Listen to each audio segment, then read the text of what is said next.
The single mom nurse saved a patient without knowing he was a mafia boss. He decided she mattered to him now. Everyone in his dangerous world thinks she's important too, and her quiet life will never be the same. The coffee was cold, but Lucia Chin drank it anyway.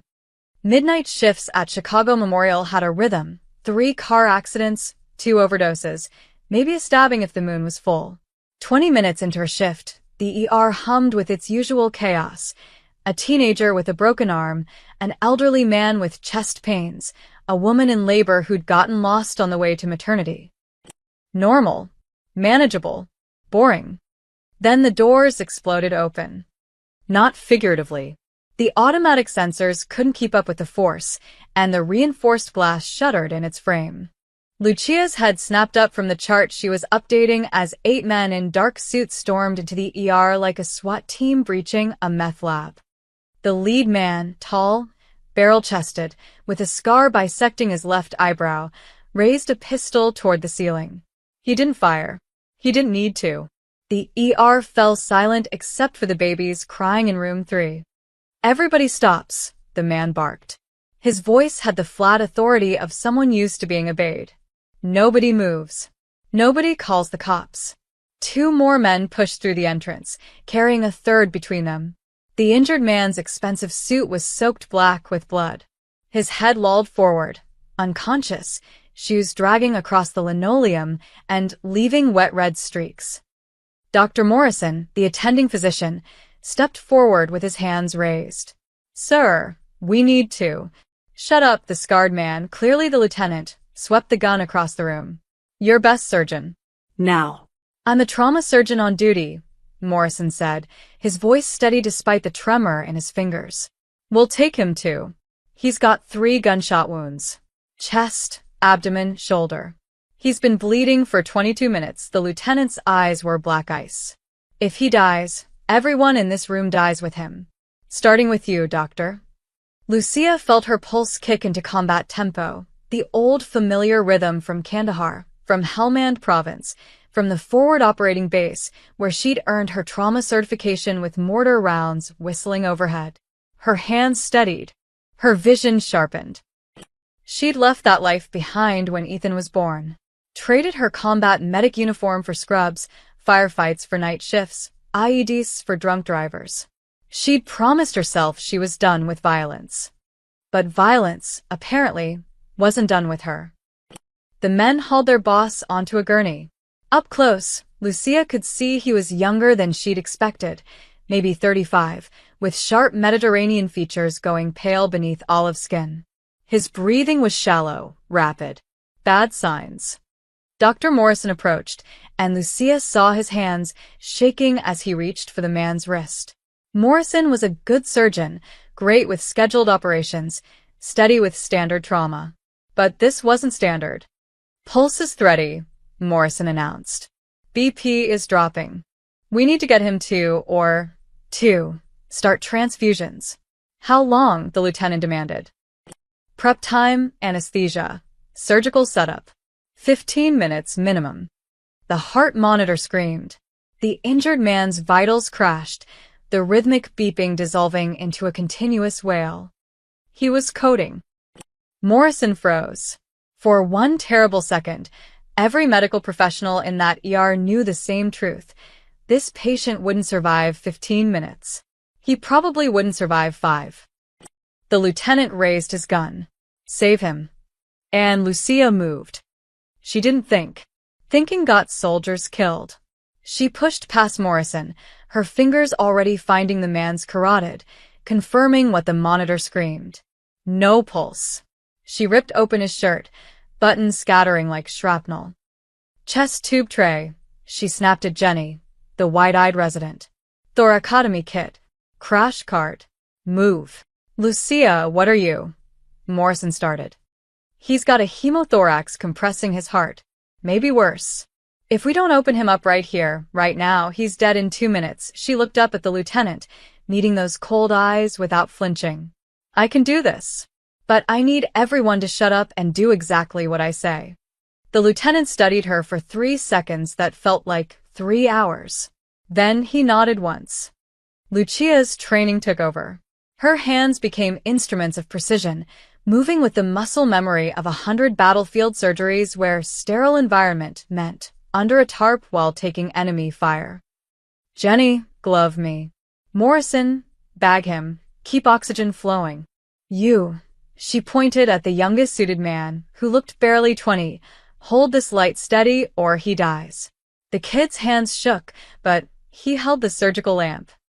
Lucia made the incision, a swift, decisive cut between the ribs. Blood welled up, and she heard Morrison gasp, but her hands never wavered. She spread the ribs with the retractor, exposing the chest cavity. There. The left lung was collapsed, blood filling the pleural space. But worse, she could see the pericardium bulging, distended with blood. Cardiac tamponade. The heart couldn't beat because it was drowning in its own blood. Suction, she ordered. Jenny complied, trembling but steady. Lucia made a window in the pericardium. Blood gushed out, and suddenly the heart, that beautiful, stubborn muscle, began to beat again. Weak, but beating. The monitor's scream changed to a beep. Slow. Irregular. But alive. Jesus Christ, Morrison whispered. Lucia worked quickly, locating the bleeding vessels, clamping them. Her fingers were inside a human chest cavity in the middle of an ER with a gun pointed at her back, and it felt like the most natural thing in the world. Transfusion. O negative for units. Start antibiotics. And for God's sake, somebody get N or prepped so we can close him up properly. The ER erupted into controlled chaos. Nurses running, equipment wheeling, Morrison shouting orders into the phone. The medical machinery of a major hospital grinding back to life.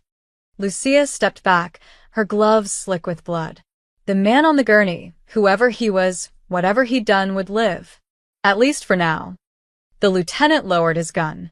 He stared at Lucia with something that might have been respect, or might have been the first stirrings of fear. "What's your name?" he asked quietly. "Lucia Chen." "He's going to want to thank you." The lieutenant's scarred face revealed nothing. "My name is Rico. And you just saved the life of Matteo Romano." The name meant nothing to Lucia. But the way every nurse in the ER suddenly went still told her everything she needed to know. She'd just saved Chicago's most feared Mafia boss. And in doing so, she'd stepped into a world where debts were paid in blood. By 4 a.m., the ICU had become a fortress. Matteo Romano occupied the entire West Wing, all 6 rooms cleared of patients, relocated to other floors with mumbled excuses about plumbing issues. Armed men stood at every entrance, their suits doing little to conceal the weapons underneath. They didn't bother with subtlety. They didn't need to. Lucia finished her shift notes in the nurse's station, trying to ignore the 2 guards flanking the doorway. Her hands were steady now, the adrenaline crash still hours away. She'd been here before. The strange calm after saving a life, the mechanical process of documentation while her body forgot how to feel afraid. "Miss Chen." Rico appeared beside her desk without sound, and Lucia hated how she flinched. Up close, the scar through his eyebrow looked like an old knife wound. His eyes were the color of muddy water, opaque, revealing nothing. "I need to finish these charts," Lucia said, not looking up. "You need to answer my questions." It wasn't a request. Rico pulled up a chair, sitting too close, invading her space with deliberate intent. Intimidation 101. Lucia had dealt with aggressive soldiers, hostile locals, and one particularly unpleasant colonel who thought female medics were secretaries with first aid training. She met Rico's stare. "Ask. Where did you learn to do that?" "That's surgery." "Army." "Combat medic." 3 tours in Afghanistan." "Why aren't you still in?" "I had a son." He needed a mother, not a folded flag. Rico's expression didn't change. "You have family in Chicago?" "Just my son, Ethan. He's 7-inch. "The father?" "Ex-husband." "We share custody." Lucia set down her pen, letting irritation creep into her voice. "Is there a point to this interrogation, or are you just naturally nosy?" A muscle twitched in Rico's jaw. Not used to pushback then. Good. Mr. Romano doesn't get shot by accident, Rico said softly. Someone inside his organization set him up. Someone who knew his schedule, his route, his security detail. And you think I'm that someone? I didn't even know who he was until you said his name. Convenient. No, it's called not being a criminal, Lucia stood, gathering her charts. I'm a nurse. I save lives. It's literally my job. If you want to waste time suspecting me, that's your problem. Now, if you'll excuse me. Rico's hand shot out, gripping her wrist. Not hard enough to hurt, but firm enough to stop her. You don't walk away when I'm talking. The ICU fell silent. Every nurse, every orderly, everyone pretending not to watch suddenly found somewhere else to be. Let go, Lucia said quietly. You don't understand what you've stepped into, what you've become part of by saving him. I understand perfectly. You're scared. Your boss almost died on your watch, and now you're scrambling to find someone to blame. But you're barking up the wrong tree. Lucia pulled her wrist free, and Rico let her. I did my job. That's all. She turned to leave, and nearly collided with Dr. Morrison and two men in expensive suits. Hospital administrators, judging by the panicked energy radiating off them. Nurse Chun, the taller one said, his smile strained. I'm Richard Voss, hospital director. We need to discuss the situation. There's nothing to discuss. I performed emergency surgery. The patient is stable. You performed an unsanctioned thoracotomy in the ER, Voss said, sweat beading on his upper lip. Without proper authorization. Without it, your patient would be dead. Lucia kept her voice level. Would you prefer that outcome, Mr. Voss? Morrison cleared his throat. Lucia, perhaps we should talk privately. A commotion erupted from room 3. Medical equipment beeped urgently, and nurses rushed toward the sound. Lucia moved on instinct, pushing past the administrators, past Rico, through the door where Matteo Romano lay fighting his way to consciousness. His eyes snapped open, dark, intense, dilated with pain and morphine. He tried to sit up, and 3 different monitors shrieked in protest. His hand went to his chest, finding bandages instead of the wound he expected. Sir, you need to stay down, Jenny urged, trying to ease him back. You've had major surgery. Matteo's gaze swept the room, cataloging threats, calculating odds, until his eyes locked on Lucia. The room froze. For 3 heartbeats, Matteo Romano stared at the woman who'd reached into his chest and refused to let death take him. Lucia stared back, refusing to look away first, refusing to show the fear that any sane person should feel. His voice came out rough, scrape raw. You. Me. Lucia confirmed. And you're going to lie back down before you tear your stitches. Something flickered in Matteo's eyes. Surprise, maybe, or amusement. Men like him weren't used to being ordered around. Especially not by women. Especially not by women covered in his blood. Rico stepped forward. Sir, we need to move you. The hospital wants. No. Matteo's attention never left Lucia. What's your name? Lucia Chen. Lucia Chen, he repeated, tasting the syllables. Then, to Rico, still without breaking eye contact. No one touches her. She's under my protection now. Anyone lays a hand on her, they answer to me. Understood? Sir. Understood. Rico's jaw clenched. Understood. Matteo's eyes finally closed, exhaustion pulling him back under. But before the morphine took him, he murmured something that made every guard in the room straighten. She saved my life. That means something. Lucia stood frozen as medical staff rushed to check Matteo's vitals. Behind her, she heard Voss whispering urgently about police involvement and media exposure and liability.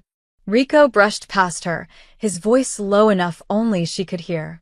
Protection isn't a gift, Miss Chen. It's a leash. Then he was gone, barking orders to his men, transforming the ICU back into a war room. Lucia looked at her hands, scrubbed clean now, but She could still feel the ghost of Mateo's heartbeat against her fingers. She'd saved his life.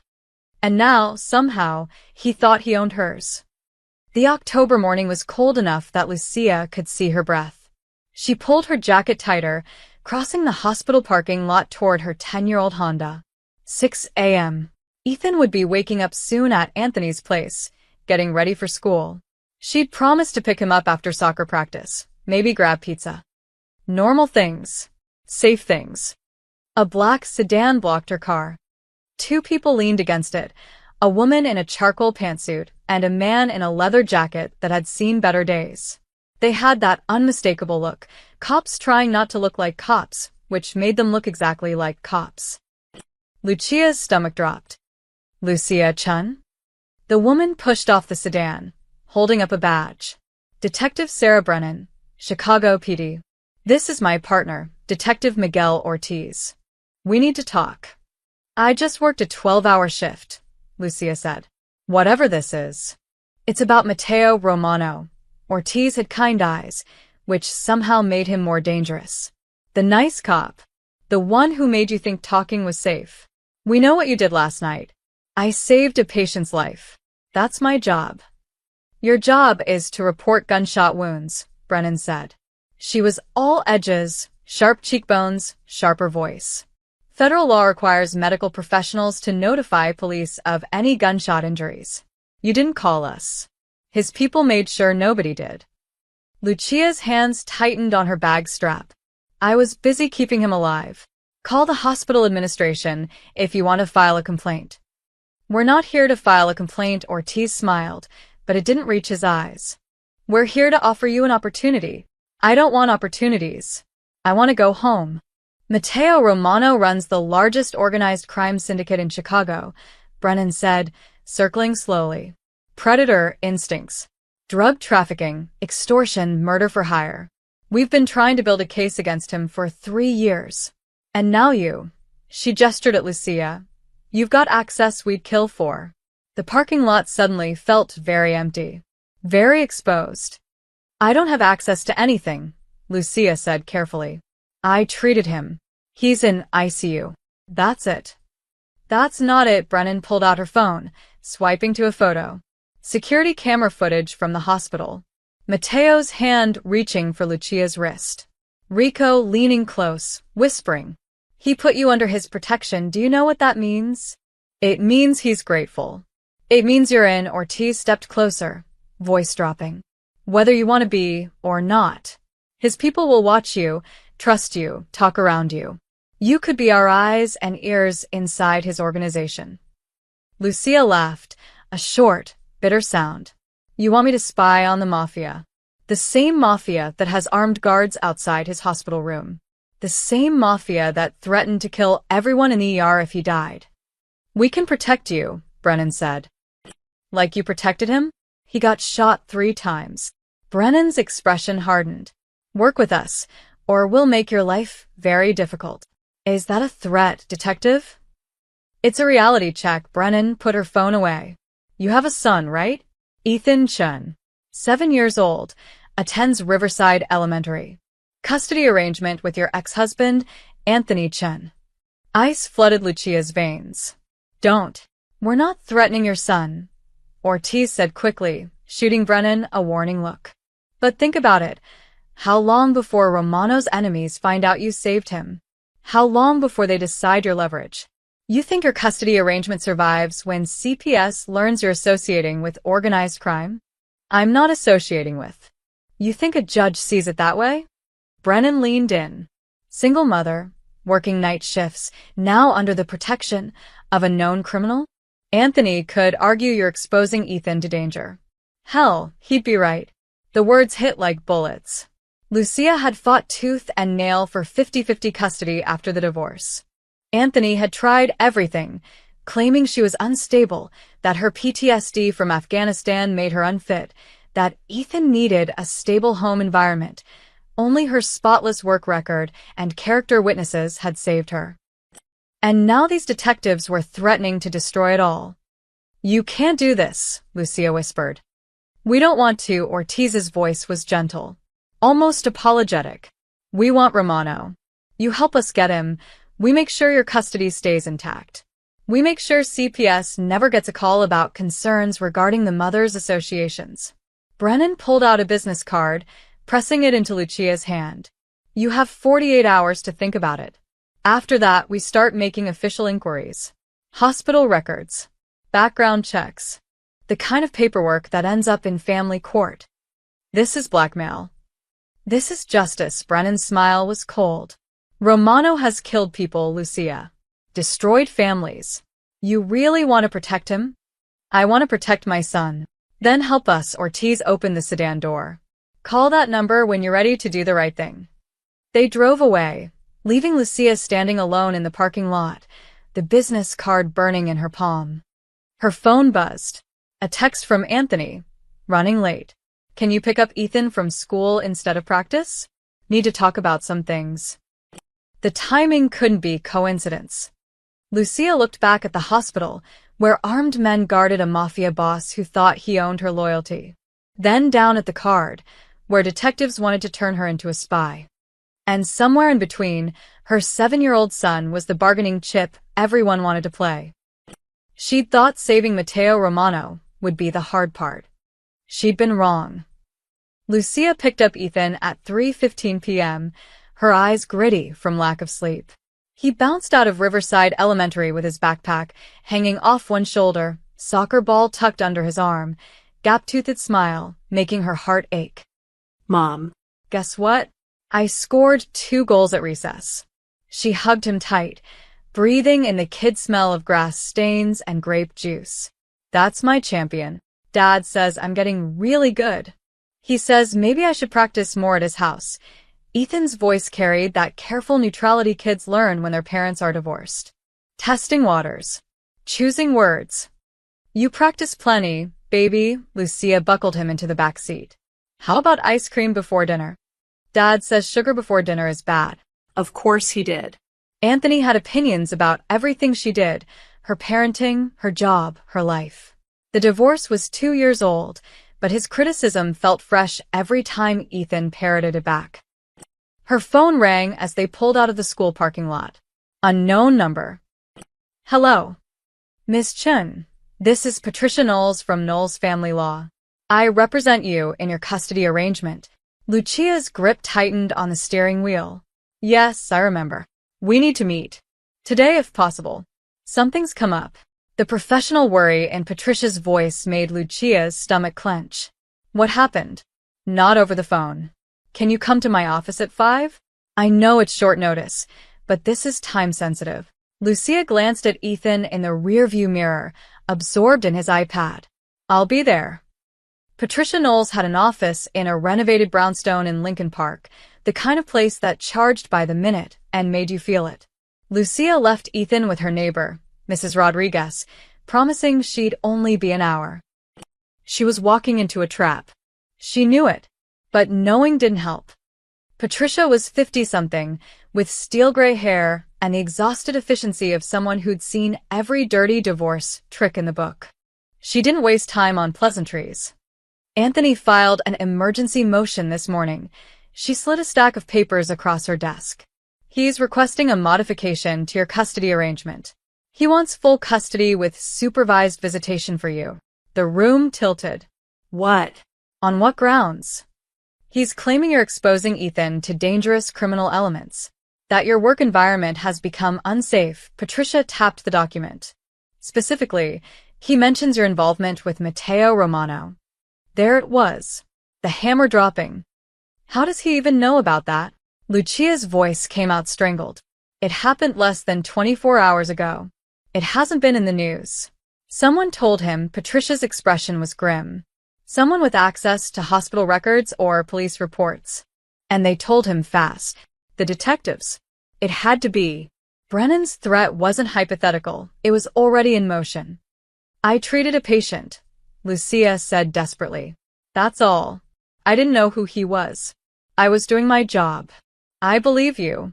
But Anthony's filing paints a different picture. Patricia read from the motion.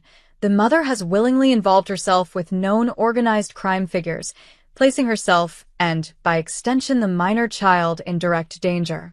Armed criminals have been observed near the mother's workplace. The mother has shown reckless disregard for the child's safety and well-being. That's insane. I'm trying to protect Ethan from all this. It doesn't matter if it's insane. It matters if a judge believes it. Patricia leaned forward. Lucia, I need you to be completely honest with me. Are you involved with Matteo Romano beyond treating him as a patient? No. Are his people watching you? Lucia thought of the black SUVs she'd noticed near her apartment that morning. The suited man lingering outside the coffee shop where she'd grabbed breakfast. I think so. But I didn't ask for that. It doesn't matter if you asked. Perception is reality in family court. Patricia pulled out another document. There's more. Anthony is also claiming you have PTSD from your military service that you've failed to properly manage. That you're working excessive hours. That Ethan has mentioned being scared when you have nightmares. The betrayal cut deep. Ethan had climbed into her bed one night last month after she'd woken screaming from a dream about Kandahar. She'd held him, explained that sometimes Mommy's brain remembered scary things, promised him she was okay. He'd fallen back asleep in her arms. And Anthony had used it as ammunition. He's twisting everything, Lucia whispered. He's building a case. And frankly, with this Romano situation added on top, he's got a decent shot. Patricia's voice softened. I need to ask, is there any possibility this timing is connected? The shooting happens, you save Romano, and within 24 hours your ex-husband knows about it and files for emergency custody. Lucia's mind raced. The detectives showing up this morning. Their threats about CPS. Anthony's sudden motion. The speed of it all. Someone set this up, she said slowly. Someone wanted me squeezed from both sides. Who would want that? I don't know. But everyone seems very interested in making sure I cooperate with something. Lucia stood, pacing. The police want me to inform on Romano. His people are watching me to make sure I'm protected, and now my ex-husband, who barely wanted 50-50 custody during the divorce, suddenly wants Ethan full-time? The same day. Patricia was quiet for a moment. If you're right, if someone is orchestrating this, then they've picked the perfect pressure point. Your son. What do I do? Short term? We fight the motion. I'll argue it's retaliatory and unfounded. But Lucia, Patricia's expression was sympathetic and terrifying at once. You need to distance yourself from anything involving Matteo Romano. Any connection to organized crime, no matter how innocent, will destroy your custody case. One whiff of criminal association, and you lose Ethan. Do you understand? Lucia nodded, though understanding didn't help. How could she distance herself when Romano had declared her protected? When his enemies might already see her as a target? When detectives were threatening to manufacture evidence if she didn't cooperate?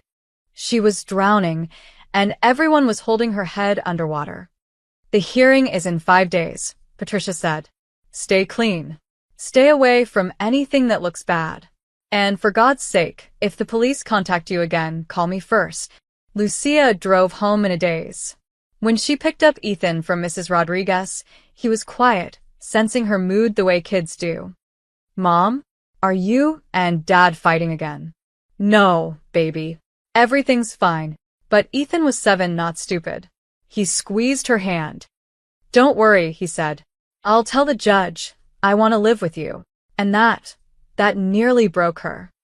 2 days after the shooting, Lucia returned to work for a regular shift. She'd requested a different floor, anywhere but ICU, but the hospital was short-staffed. Morrison had looked at her with apologetic eyes and assigned her to the cardiac unit, right next to where Matteo Romano was recovering. She avoided his room, checked on other patients, updated charts, helped an elderly woman with her medications. Anything to stay away from the West Wing where armed men still stood guard. It didn't work.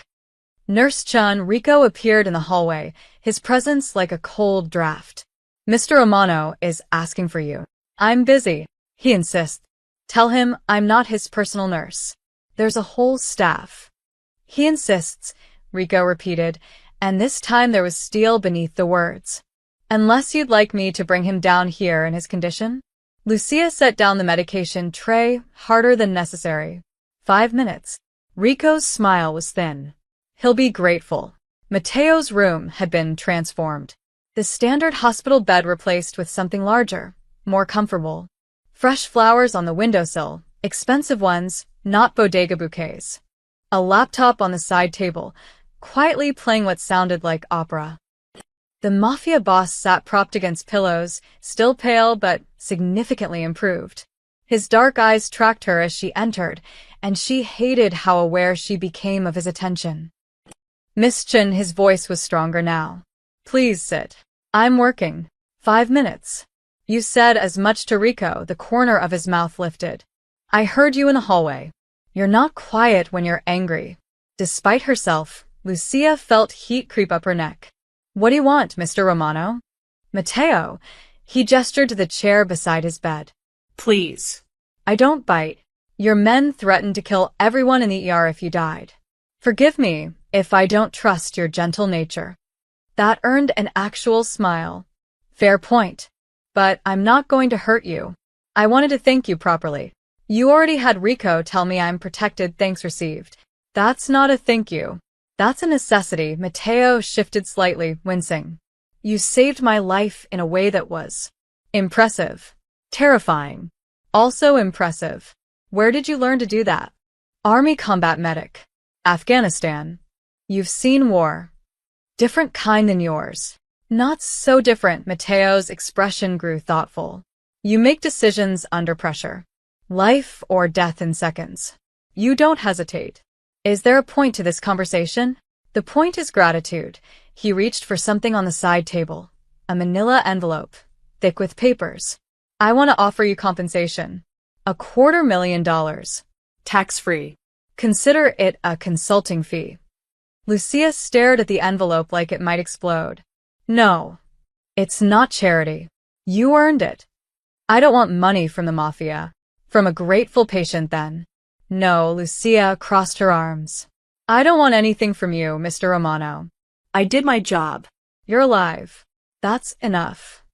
Mateo studied her with those unsettling dark eyes. You're in danger because you saved me. My enemies will come after you to hurt me. The money would help you relocate, protect your son. How do you know about my son?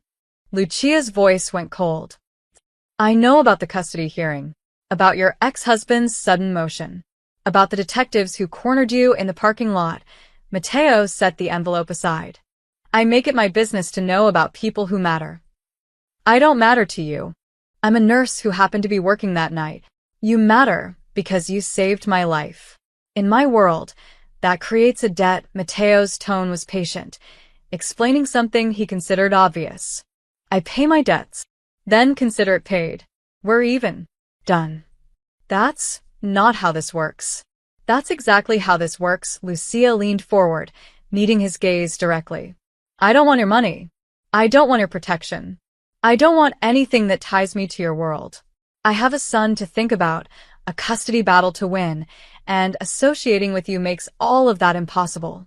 So thank you for the offer, but no. Silence stretched between them. Outside, a heart monitor beeped steadily. Someone laughed down the hallway. Normal hospital sounds from an abnormal situation. I respect that, Mateo said finally. You're trying to keep your son safe. I understand. But my protection isn't optional. It's already in place. My enemies don't care that you want distance.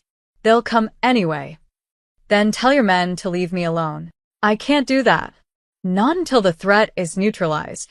How long will that take?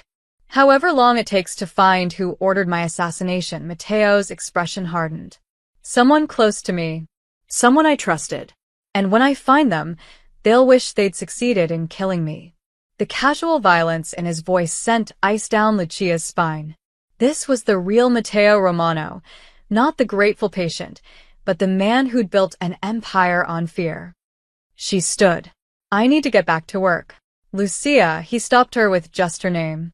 I know what the police want from you, what they've threatened, and I know what your ex-husband is trying to do. How? Because I've been where you are. Trapped between bad choices, Mateo's eyes were steady, sincere in a way that felt more dangerous than his threats. You don't have to choose. Not yet. Just. Be careful. Trust is currency in my world. And right now, you're one of 3 people I trust. Who are the other 2? He smiled, but it didn't reach his eyes. That's the problem. I'm not entirely sure. After Lucia left, Rico entered the room. He'd been listening, of course. Always listening. She refused the money, Rico said. Yes. She wants nothing to do with us. Yes. So, why keep protecting her? Mateo was quiet for a moment, staring at where Lucia had stood. Because she's genuine. In a world of lies, she told me no. Do you know how rare that is? Rico's jaw tightened. She's a liability. She knows nothing, owes us nothing, and creates complications we don't need. She saved my life. So you've said. Multiple times, Rico's voice carried an edge. But sentiment doesn't keep you alive, Mateo. Strategy does. She's a loose end. She's under my protection. That's final. After Rico left, his displeasure evident in every rigid line of his shoulders, Mateo made a call. Watch her, he instructed. Close, but not obvious. And find out who leaked information to her ex-husband. Someone's playing games, and I want to know who. He hung up and stared at the manila envelope full of cash that Lucia Chen had refused without hesitation. In his entire life, no one had ever said no to Mateo Romano's money. It was, he realized, the most interesting thing that had happened to him in years. The black Escalade appeared on Tuesday. Lucia noticed it parked across from her apartment building when she left for her shift. Still there when she returned home at dawn. Wednesday, a different vehicle, a black Lexus sedan, idled near Ethan's school during pickup. She told herself it was Mateo's protection. Annoying but harmless. Thursday night changed everything. Lucia finished her shift at 11, exhausted from a brutal emergency that had kept her 3 hours past clock out. The parking garage was nearly empty, fluorescent lights humming overhead, casting sickly yellow shadows. Her Honda sat in its usual spot on level 3. She clicked the key fob, heard the locks disengage, reached for the door handle. Another car's engine roared to life. Lucia spun. A dark SUV, not one of Mateo's, something older, dented, accelerated toward her from the far end of the garage. No headlights, just engine and speed. Training kicked in. She dove between 2 parked cars as the SUV screamed past, close enough that the side mirror clipped her jacket. Brakes squealed. The vehicle spun around for another pass. Lucia ran. She sprinted toward the stairwell, keys clutched like a weapon, heart hammering. The SUV's engine growled behind her, getting closer. She wasn't going to make it. 2 gunshots cracked through the garage. The SUV swerved violently, one tire exploding. It crashed into a concrete pillar with a sickening crunch of metal. Lucia hit the ground, arms over her head, as the world erupted into chaos. More gunshots. Return fire. The sound bouncing off concrete walls until she couldn't tell which direction it came from. She crawled behind a pickup truck, making herself small, breathing through her nose to stay quiet. This was Kandahar again. This was mortars and ambushes and the particular terror of not knowing where the enemy was. Get her out of here. A man's voice, familiar. Rico. Then he was there, pulling her up by the arm, shoving her toward another figure in a dark suit. Go with Marco. Now. What's happening? They came for you. Rico fired 3 more shots toward the crashed SUV. Move. Marco, younger, scared, but following orders, grabbed Lucia's hand and ran. They burst through the stairwell door, took the stairs 3 at a time, emerged into the night air where yet another black Escalade waited with the engine running. Get in. Lucia didn't argue. She dove into the back seat. Marco jumped in beside her. The driver, a woman with a blonde ponytail and cold efficiency, hit the gas before the door fully closed. They peeled out of the hospital complex doing 60 in a 30 zone. Are you hurt? Marco checked her over with frantic eyes. Did they touch you? No. I'm fine. What? Who were they? Salvatore crew. The driver said, eyes on the rearview mirror. They've been trying to find weak spots since the boss got hit. Congratulations, you're officially a weak spot. Lucia's stomach dropped. They were trying to kidnap me? Probably kill you, actually, Marco said apologetically. Kidnapping's too much work. But either way, you're leverage against Mr. Romano. I barely know him. Doesn't matter. He put you under protection. That means you matter to him. That makes you a target. The driver took a corner fast enough to make the tires squeal. I'm Sophia, by the way. Try not to throw up in my car. Lucia's phone rang. She pulled it from her pocket with shaking hands. Matteo. Are you hurt? His voice was tight with controlled fury. No. Your people got there in time. Good. Sophia is taking you to a safe location. You'll stay there tonight. No. I need to get Ethan. Already done. Marco's brother picked him up from your ex-husband's place 20 minutes ago. They're meeting you at the apartment. Ice flooded Lucia's veins. You took my son.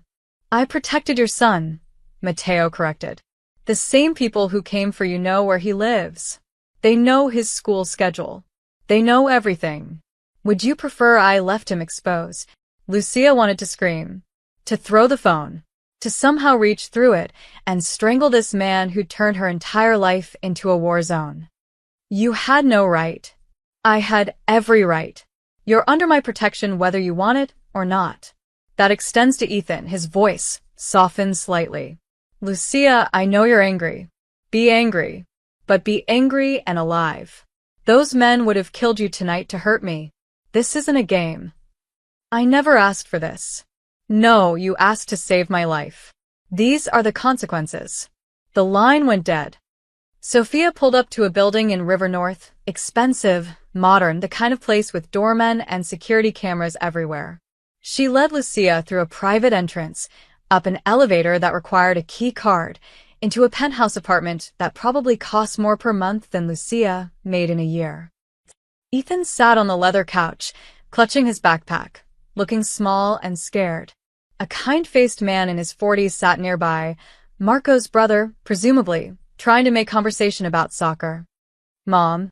Ethan launched himself at her. Lucia caught him, holding tight, feeling his heartbeat against hers. I'm here, baby. I've got you. They said there was an emergency. That you needed me. I got scared. I know. I'm sorry, she pulled back, checking him over.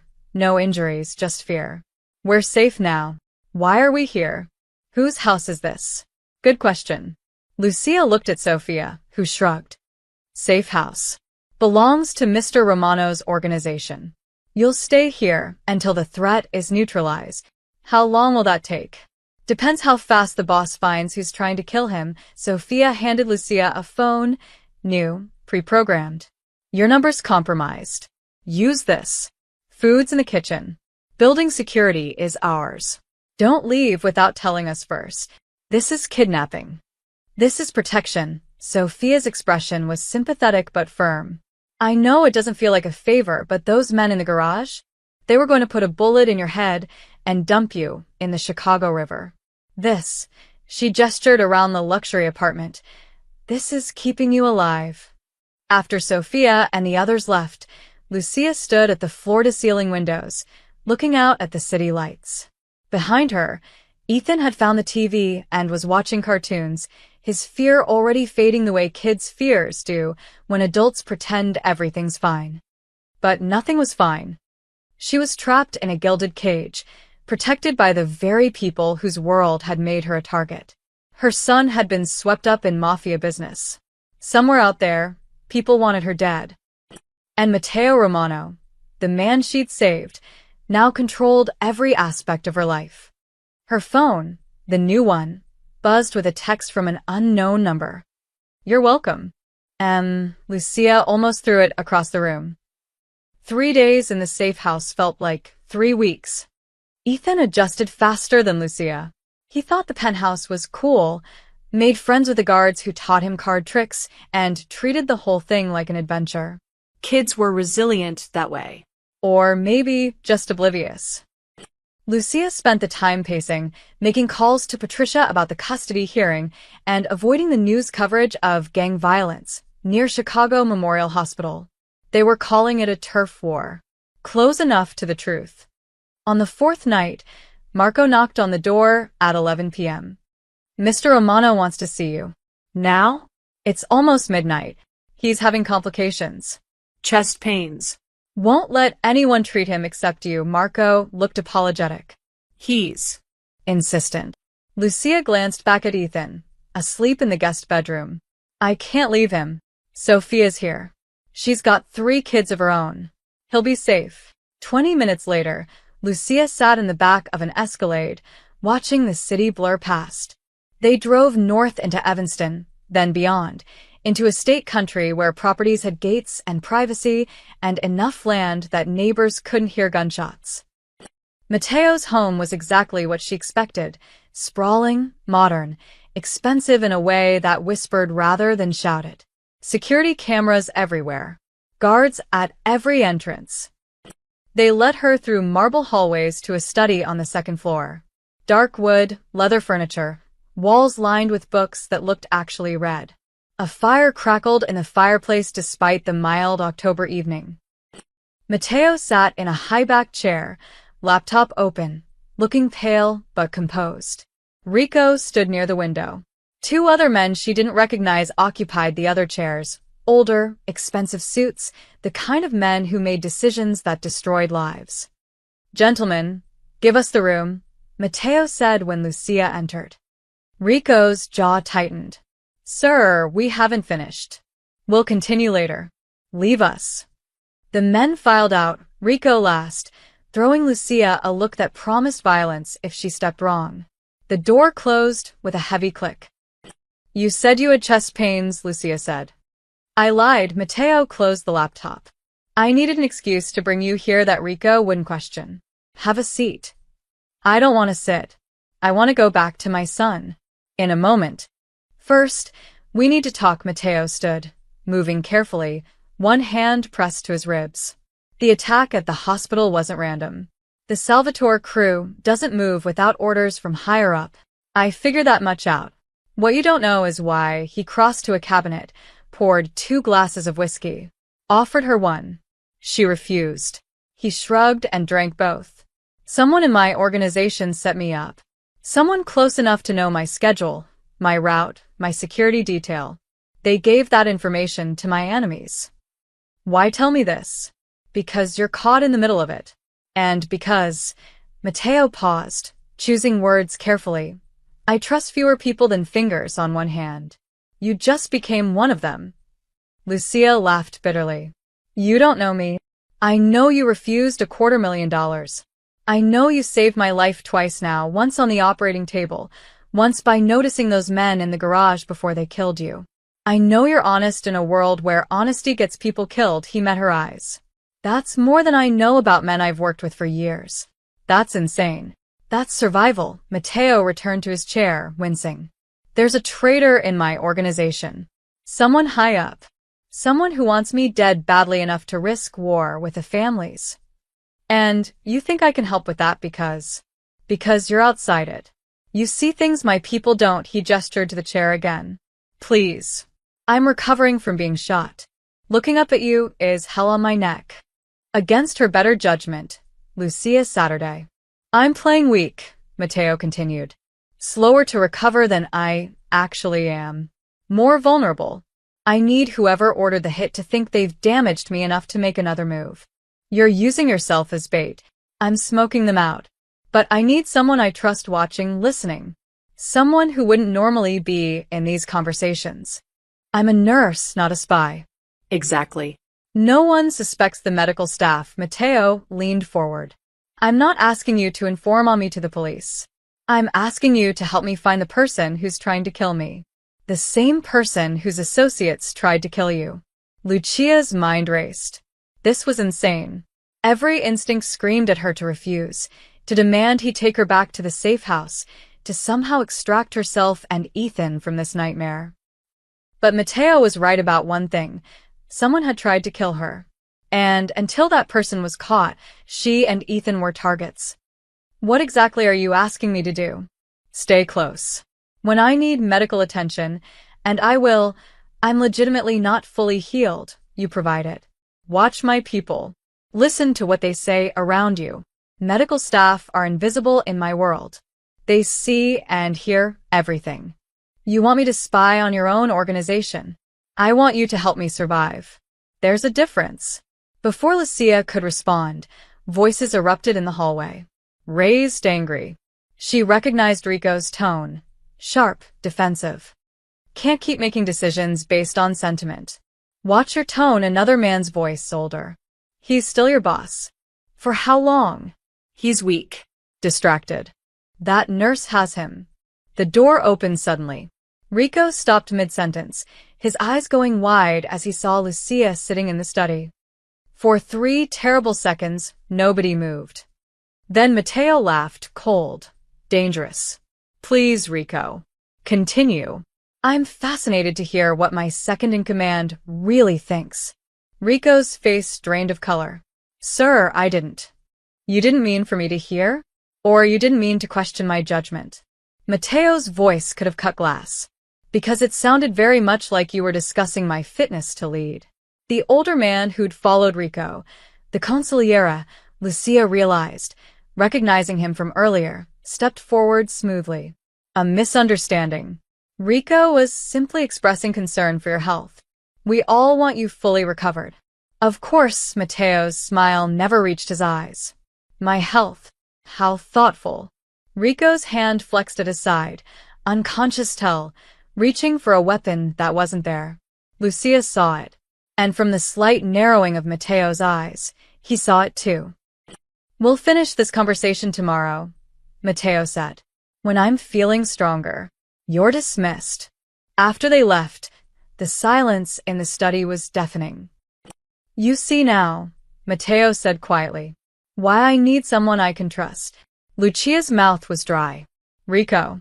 You think it's Rico. Rico. Or someone close to him. Or someone using him. Mateo stared at the closed door. I've known him 10 years.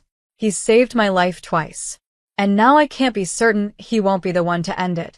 What will you do? Find proof. Then handle it. He turned to her, and for the first time, Lucia saw something other than the calculating crime boss. She saw exhaustion. Fear. Loneliness. Will you help me? Every rational thought told her to refuse. To grab Ethan and disappear, consequences be damned. But she thought of the men in the parking garage. The custody battle. The detective's threats. She was already drowning in this world. The only question was whether she'd drown alone or with allies. I'll watch, Lucia said finally. I'll listen. But I won't lie, I won't plant evidence, and if anyone asks me directly, I won't cover for you. Fair enough. And when this is over, when you find your traitor, you let me and Ethan go. No more protection. No more guards. We disappear from your world. Mateo was quiet for a long moment. Then he nodded. You have my word. They shook hands, hers small and steady, his warm and calloused. Lucia had made a deal with the devil. She could only hope she'd live long enough to regret it. The infection started on day 6. Lucia noticed the fever first when she checked Mateo's vitals during her evening visit. His forehead burned under her palm, and the surgical site showed early signs of inflammation, red, slightly swollen, warm to the touch. You've been overdoing it, she said, preparing antibiotics. I told you to rest. I can't afford to rest, Mateo's voice was rough. Not when someone's planning my funeral. They'll get their chance if you keep ignoring medical advice. She cleaned the wound site, noting his sharp intake of breath. This could turn into sepsis if we don't handle it now. Then handle it. For the next 3 hours, Lucia worked. She debrided the infected tissue, placed new drains, started 4 antibiotics. Mateo endured it all with gritted teeth and white knuckles, refusing pain medication because he needed to stay sharp. Stubborn idiot. By midnight, his fever had broken. He lay back against the pillows in his private recovery room, exhausted, shirt open to expose the fresh dressings. You should sleep, Lucia said, packing her supplies. Stay, the word came out softer than a command. Almost a request. Just, for a few minutes, talk to me. Lucia should have left. Should have maintained professional distance. But something in his voice, vulnerability masked as practicality, made her sink into the chair beside his bed. What do you want to talk about? Anything. Tell me about Afghanistan. So she did. Small stories, safe ones. The military humor that kept soldiers sane. The friendships forged under fire. The strange beauty of desert sunrises. She kept it light, avoided the dark parts, the casualties she couldn't save, the nightmares that still woke her screaming. Mateo listened like her words were precious, like someone starving being offered food. You miss it, he observed. Not the war, but the purpose. Maybe, Lucia studied his face in the dim light. Everything was clear there. Save lives, follow orders, come home. Here, nothing's clear. Here, you're saving my life. Seems pretty clear. Here, I'm trapped in your world because I did my job. That's not purpose. That's consequence. Mateo was quiet. Then, my father died when I was 8. Car accident. My mother married his business partner 6 months later. The sudden shift caught Lucia off guard. Mateo never talked about himself. He asked questions, deflected, maintained control of every conversation. The partner, Johnny, he didn't want a stepson. Especially not one who looked like his father. Mateo's eyes were distant, seeing the past. He sent me to boarding school. Military academy, actually. Said it would make a man out of me. Did it? It made me understand power. The boys with family connections got privileges. The ones without got hazed, beaten, discarded. I learned to watch, to listen, to find leverage. By the time I was 14, I had half the school doing favors for me. That's when you decided to join the family business? That's when I decided to take it over. His smile was bitter. Johnny thought I was weak. Thought I'd stay quietly in the background, grateful for scraps. He didn't expect me to build alliances with the other families. Didn't expect me to learn every secret in his organization. What happened to him? He retired. Comfortably. I'm not a monster, Lucia. Mateo met her eyes. I don't kill for sport. But I also don't let threats to my power survive. It's survival, not cruelty. Is there a difference? Sometimes. Not always. Lucia stood, moving to the terrace doors.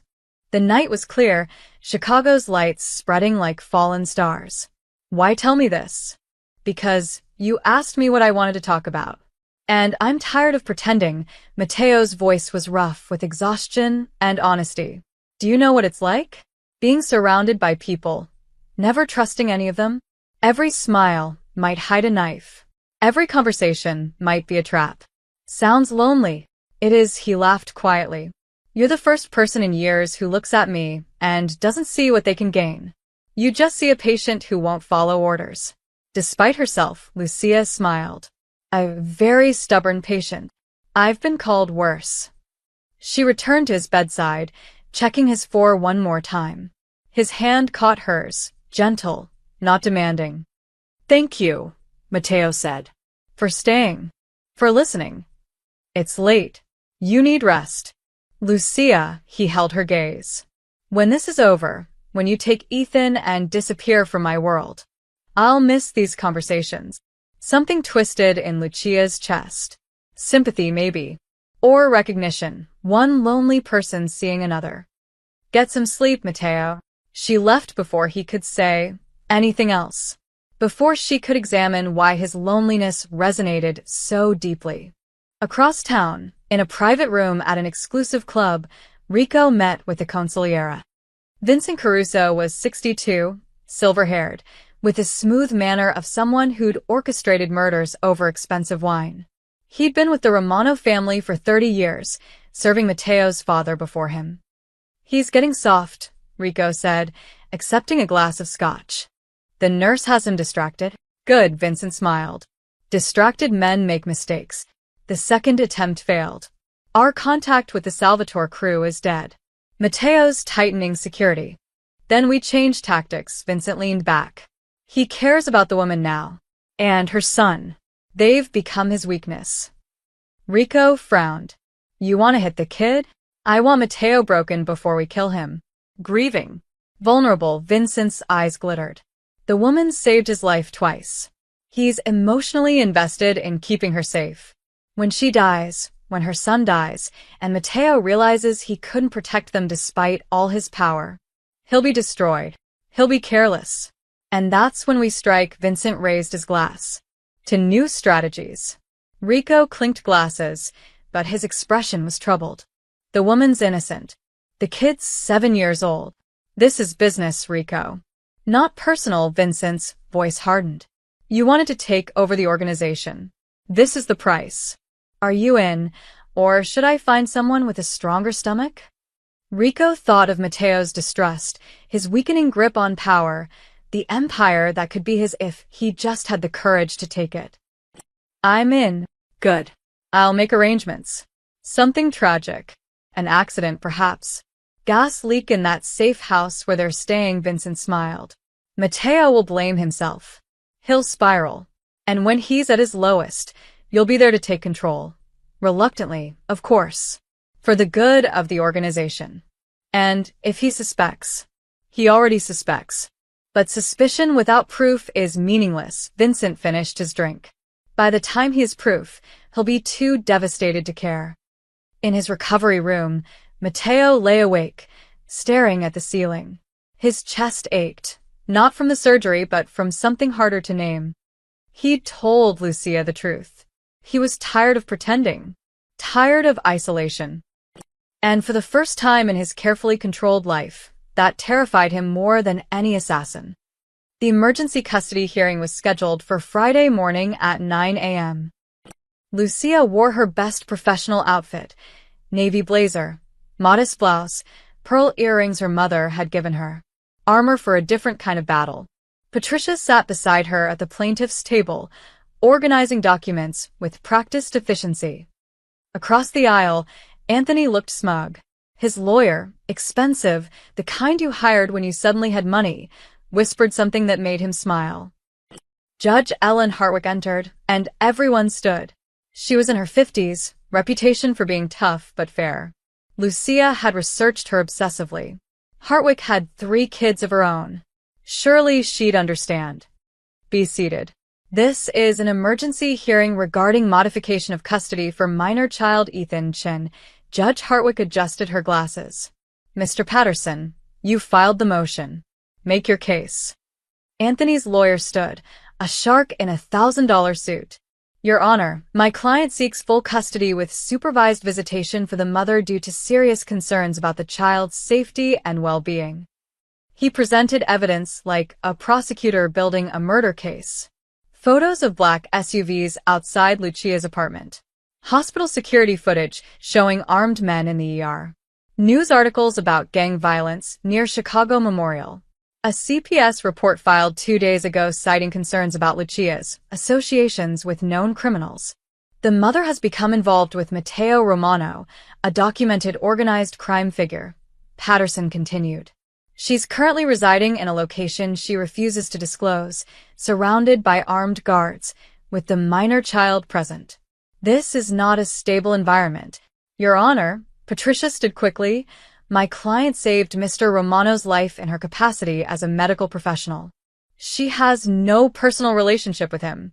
The protection his organization provided was unsolicited and unwanted. Then why hasn't she gone to the police? Patterson countered. Why is she hiding in a secure location with her son, surrounded by criminals, if this is unwanted? Judge Hartwick looked at Lucia. Ms. Chen, why haven't you contacted law enforcement about these security concerns? Lucia's throat went dry. Because the police wanted her to spy. Because they'd threatened her custody if she didn't cooperate. Because trusting them meant trusting the same detectives who'd tipped off Anthony in the first place. There were threats, Your Honor. People associated with Mr. Romano's enemies came after me. His organization provided protection because you saved his life, Hartwick finished. And now you're essentially under his control? No. Not control. Just. Protection. Can you return to your home? Not safely. Can you tell this court where you're currently staying? Lucia glanced at Patricia, who shook her head minutely. Giving the address meant it entering public record. Meant Anthony knowing. Meant anyone could find it. I can't, Your Honor. For safety reasons. Hartwick's expression hardened. Ms. Chun, you understand how this looks? You're living in an undisclosed location, surrounded by organized crime figures, unable or unwilling to provide basic information to this court. Your Honor, she's protecting her son, Patricia argued. The same people who threatened her know where her ex-husband lives. Moving Ethan to a secure location was responsible parenting. Or involving him in criminal activity, Patterson produced another document. We also have concerns about Ms. Chen's mental health. Her PTSD from military service, combined with this current stress.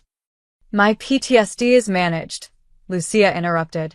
I have nightmares occasionally. That doesn't make me unfit. Does Ethan know about the nightmares? He's seen me wake up once. I explained it to him age-appropriately. And the incident where you performed unauthorized surgery in an ER? Highly irregular, potentially unstable behavior. I saved a man's life. Order, Judge Hartwick's voice cut through the tension. Ms. Chun, I understand you acted heroically. But Mr. Patterson raises valid concerns. You're living in hiding, your son is surrounded by armed criminals, and you refuse to provide basic information to this court. Because someone leaked information about me to my ex-husband within hours of the incident, Lucia said desperately. Someone who wants me compromised. If I give you that address, Ethan's safety is at risk. Hartwick was quiet for a long moment. I'm ordering a full CPS evaluation. Ms. Chun, you will cooperate fully, including disclosing your current location to the investigator under seal. I'm also ordering a psychological evaluation to assess your PTSD and current mental state. Lucia's stomach dropped. Your Honor. Until these evaluations are complete, custody remains as currently ordered, but with modifications. All exchanges will occur at the police station with officers present. Ms. Chun, you will not take Ethan to your current residence until CPS deems it appropriate. Is that clear? Yes, Your Honor. We'll reconvene in 2 weeks. Court is adjourned. Outside the courthouse, Lucia stood on the steps, shaking. Patricia squeezed her shoulder. This isn't over. We can fight this. How? Everything they said is true. I am hiding. There are armed criminals around my son. I can't prove I'm not involved with Mateo. Then we get creative. Patricia's phone rang. She glanced at the screen, frowned. I need to take this. Wait here. Lucia watched her lawyer walk away, leaving her alone on the courthouse steps. Ms. Chun. She turned. Detectives Brennan and Ortiz approached from opposite directions, coordinated, practiced. Trapping her again. Rough hearing, Brennan said. Sounds like the judge has concerns. What do you want? To help, Ortiz's kind cop routine was back. CPS evaluations can go either way. A word from law enforcement about your cooperation, your character, that carries weight. You want me to spy on Mateo? I already told you no. That was before you were in hiding, before your custody was threatened, before your son was living with armed criminals. Brennan stepped closer. We can make this go away, Lucia. One call to the judge. One statement that you're cooperating with an ongoing investigation. Your custody problems disappear. And all I have to do is betray someone who's protecting me from people you couldn't stop. Betray? You'd be helping us take down a murderer. Brennan's voice hardened. How many people has Romano killed? How many families destroyed? And you're protecting him? I'm protecting my son. Then work with us. Help us build a case. When Romano's in prison, the threat disappears. You get your life back. Lucia looked between them. 2 cops offering salvation with one hand, holding a noose with the other. I need to think. Clock's ticking, Brennan said. CPS investigator starts next week. We can make her report glowing or damning. Your choice. They left her standing on the courthouse steps, trapped between impossible choices. Her phone buzzed. A text from an unknown number. I heard about the hearing. It's being handled. Trust me. Lucia stared at the message. Mateo was handling her legal problems? Without asking? Without her consent. She wanted to throw the phone. Instead, she called Patricia back. Do you know anything about Mateo Romano having lawyers involved in my case? Patricia hesitated. Why would you ask that? Patricia, do you know? I received a call this morning from a very expensive law firm. They offered to consult on your case pro bono. I assumed you'd arranged it. I didn't. Then someone with a lot of money and influence is trying to help you. And given the circumstances, Patricia sighed. Lucia, if Romano's people are interfering in your custody case, that's exactly the kind of thing that will destroy you in court. But it was also exactly the kind of thing that might save her. Lucia stood on those courthouse steps, realizing she'd already lost. Whether Mateo Romano destroyed her or saved her didn't matter. She was his now, whether she wanted to be or not. Mateo made his decision on Sunday morning. I'm going back to the hospital for follow-up, he announced during the security briefing. Tuesday, 2 p.m. Full detail, standard route. Rico's head snapped up. Sir, that's not wise. You're still recovering. Which is exactly why I need medical evaluation. Mateo's tone was casual, but Lucia saw the calculation behind his eyes. I've been hiding long enough. Time to show I'm back in control. At least let me change the route, Rico insisted. Use the private clinic instead. Chicago Memorial. Dr. Morrison's expecting me. It's arranged. After the meeting, Lucia cornered Mateo in his study. You're baiting them, she said quietly. I'm smoking them out. There's a difference. Not to the person being used as bait. Mateo smiled grimly. I'll have 20 armed guards. I'll be fine. That's what you thought last time. Tuesday arrived with unseasonable warmth, the kind of October day that made Chicago feel almost kind. Lucia reviewed the transfer paperwork that morning. Standard medical transport, scheduled appointment with Morrison, routine post-surgical evaluation. Everything looked normal. Too normal. She read the orders again, slower this time. Transfer scheduled for 2 p.m. Ambulance bay entrance. Patient to be moved to radiology on the 4th floor for CT scan before examination. 4th floor. Radiology. Lucia pulled up Mateo's medical file. His last CT scan was 3 days ago. Results were clear. There was no reason for another scan. Morrison hadn't ordered one. Her pulse kicked up. She called Mateo's cell. It went to voicemail. She tried Marco. No answer. Sophia. Nothing. Lucia grabbed her jacket and ran.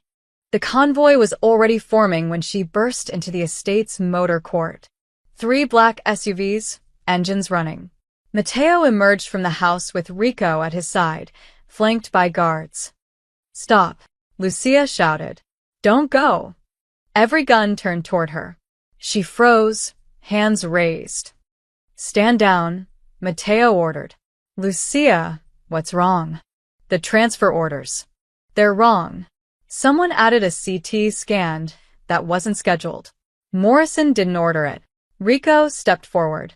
Medical miscommunication. It happens. It doesn't happen.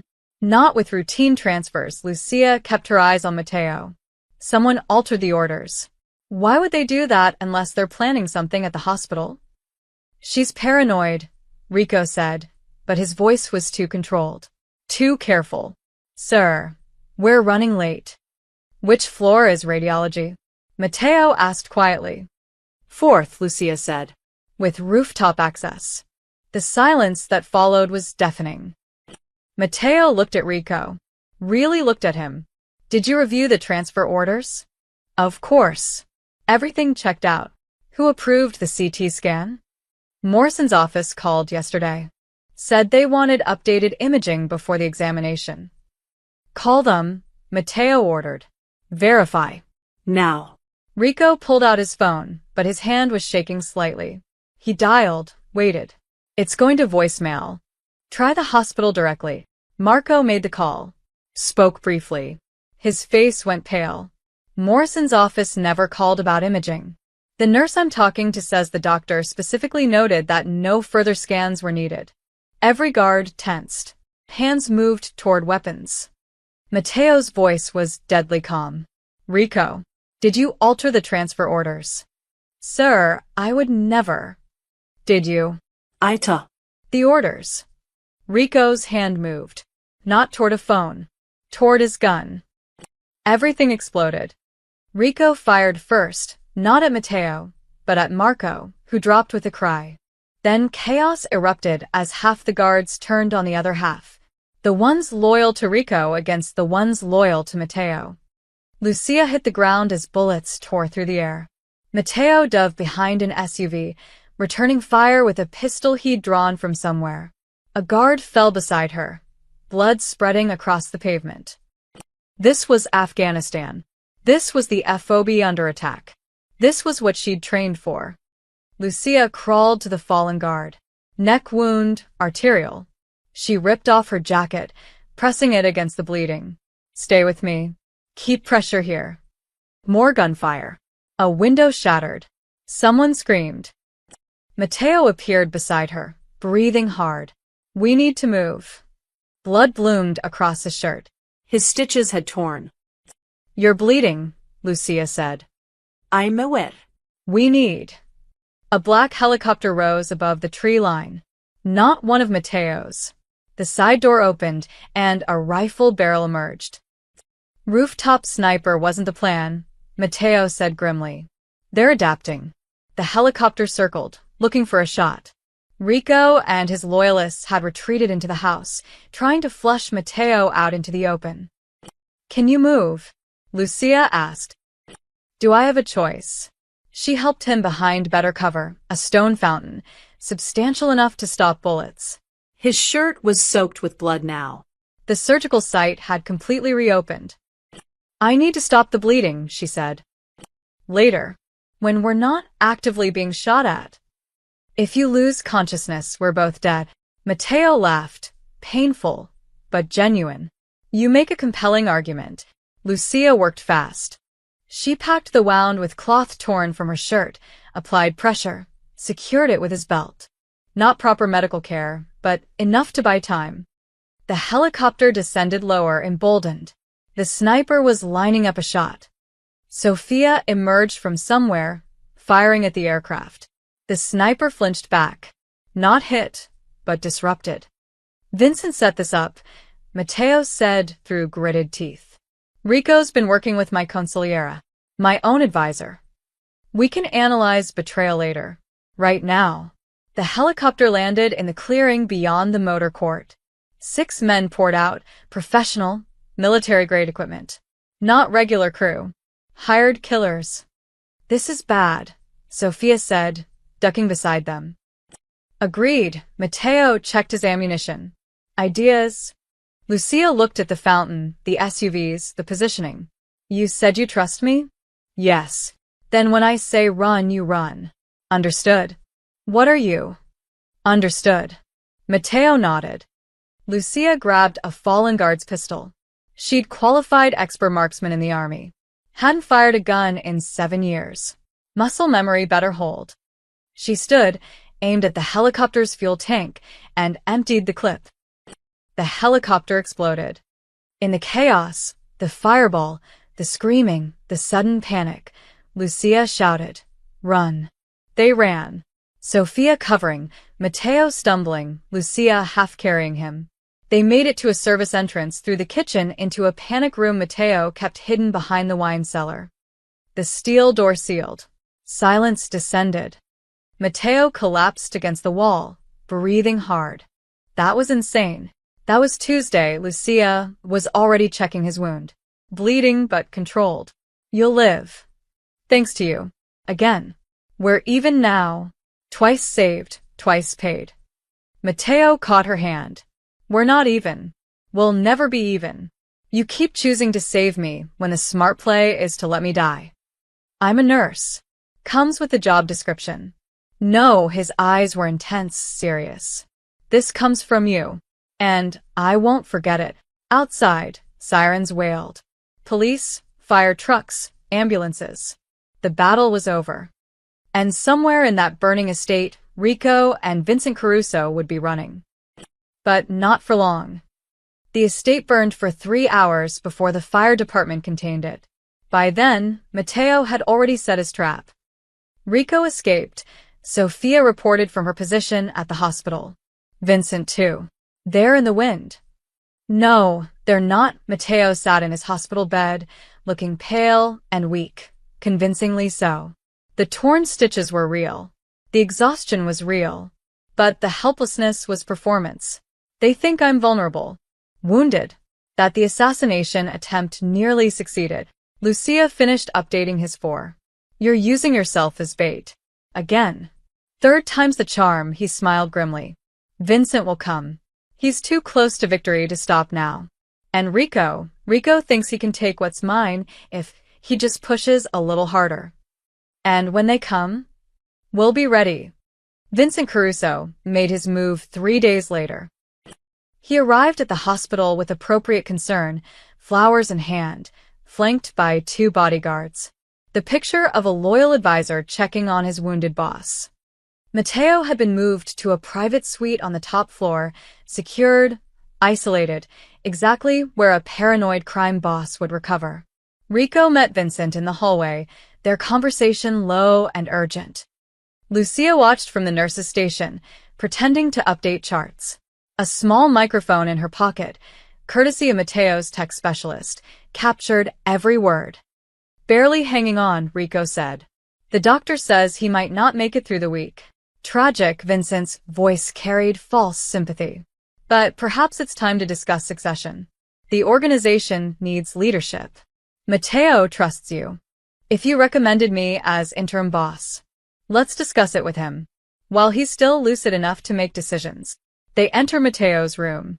Lucia waited 30 seconds, then followed, pushing a medication cart. Mateo looked terrible. Pale, sweating, monitors beeping irregularly. He'd coached himself into displaying every symptom of a dying man. If Lucia hadn't known better, she'd be rushing to code him.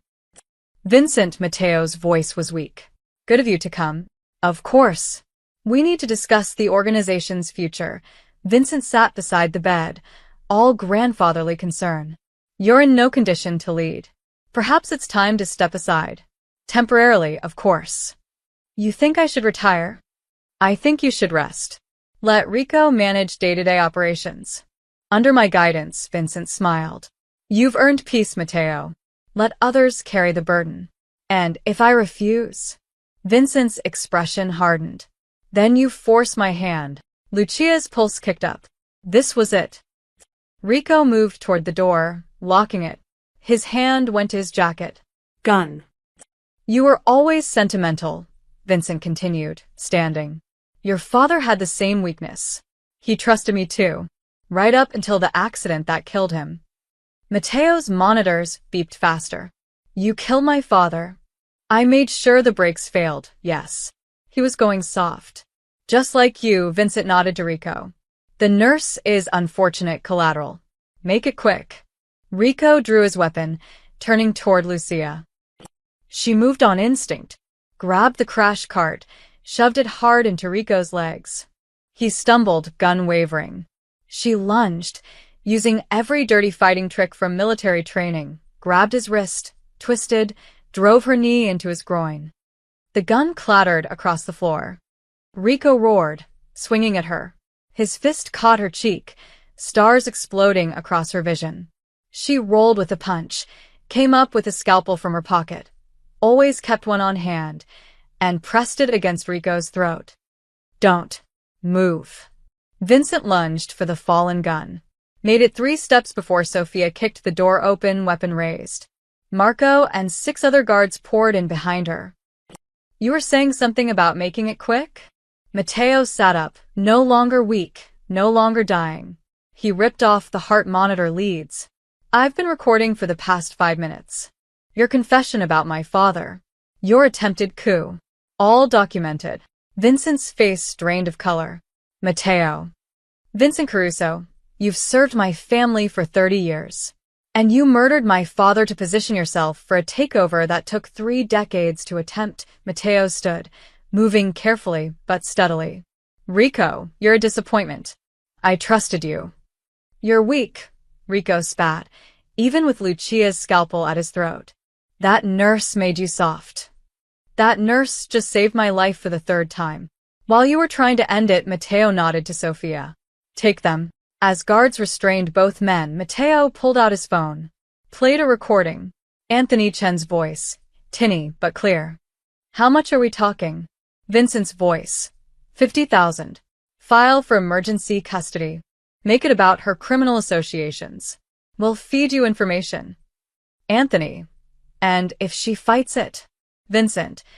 We'll make sure CPS finds problems. You'll get your son. She'll be vulnerable. Everyone wins. Lucia's breath caught. Her ex-husband had been bribed. The custody battle, the emergency motion, the CPS investigation, all orchestrated by Vincent to pressure her.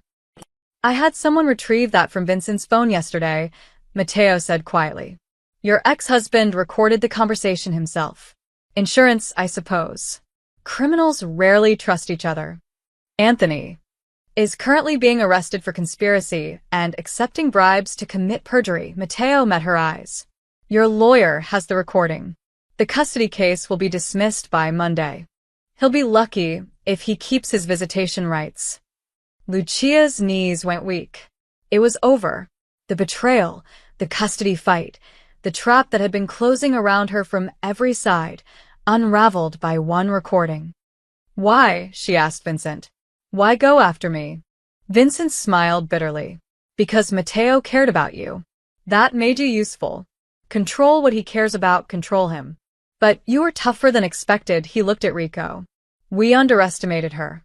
You underestimated both of us, Matteo said. That's why you lost. Rico and Vincent were taken to a warehouse south of the city. Lucia didn't ask what happened there. Some things were better left unknown. But when Matteo returned the next morning, his organization was purged, secured, and firmly under his control again.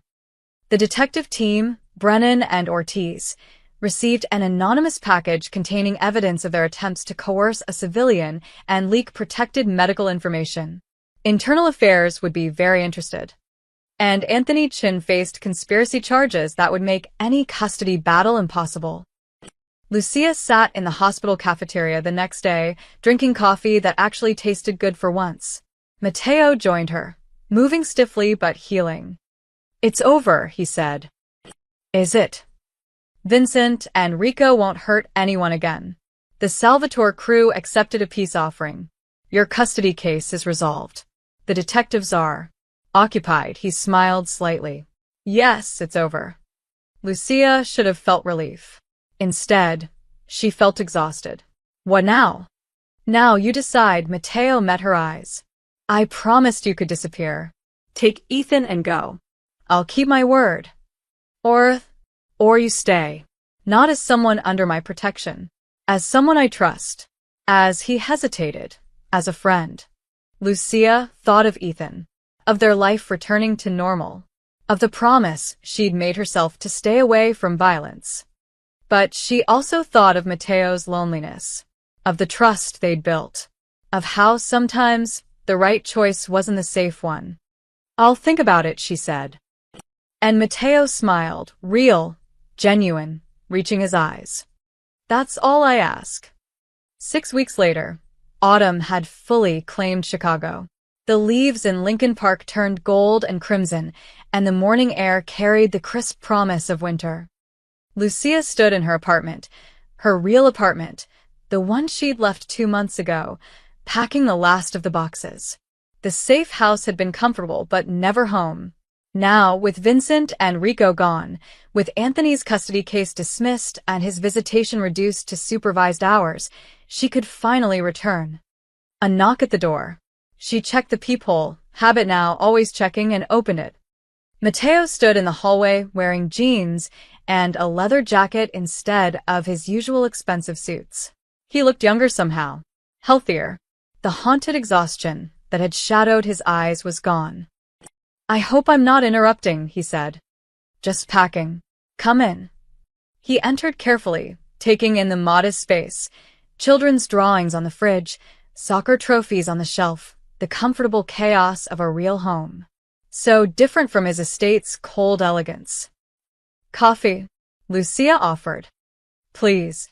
They sat at her small kitchen table, mugs warming their hands. Outside, the city hummed with morning traffic. Your stitches healed well, Lucia observed. No complications. Thanks to an excellent nurse, Matteo smiled. I'm cleared for full activities. The doctors are amazed at my recovery. Military-grade trauma care has its advantages.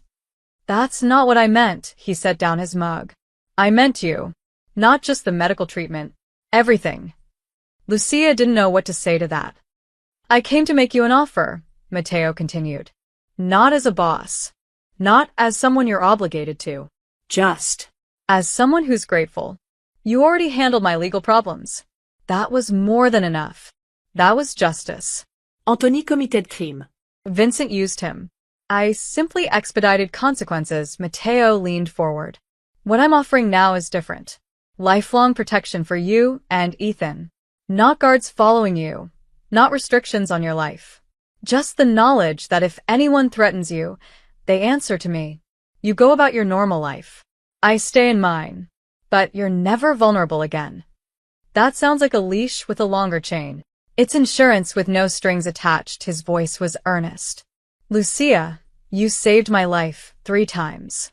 You helped me root out traitors who'd have destroyed everything.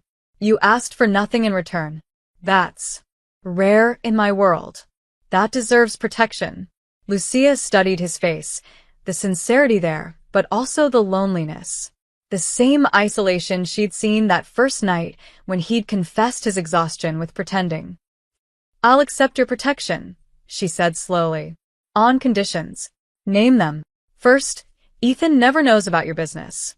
If he asks, you're a friend who works in import-export or something equally boring. Matteo nodded. Agreed. Second, no more manipulating my life. No lawyers I didn't hire. No fixing problems I didn't ask you to fix. I make my own decisions. Understood. Third, if I call and say I need help, medical emergency, threat, whatever, you respond. But otherwise, we have normal friendship. Coffee. Conversations. No debt. No obligation. Just friendship? Matteo's smile was soft. I can work with that. They shook hands, an agreement sealed not with violence or money, but with mutual respect. The following Sunday, Lucia brought Ethan to Matteo's new villa. The old estate was being rebuilt, but he'd purchased something smaller, warmer.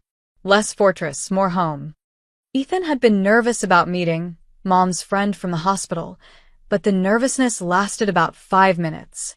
Marco taught him card tricks. Sophia showed him pictures of her own kids. A guard named Tony turned out to have played college soccer and gave Ethan pointers. Lucia watched from the terrace as her son played soccer in the garden, surrounded by reformed criminals who treated him like a beloved nephew. It should have been terrifying. Instead, it felt oddly right.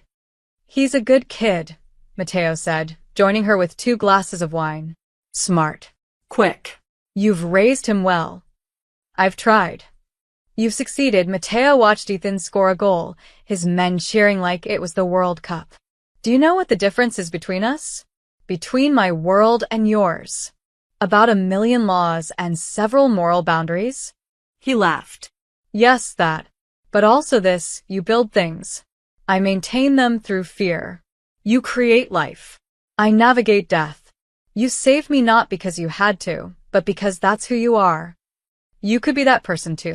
No. I've made my choices. There's no redemption arc for someone like me, he turned to her. But maybe I can be better than I was. Make different choices going forward. Lucia clinked her glass against his. That's all any of us can do.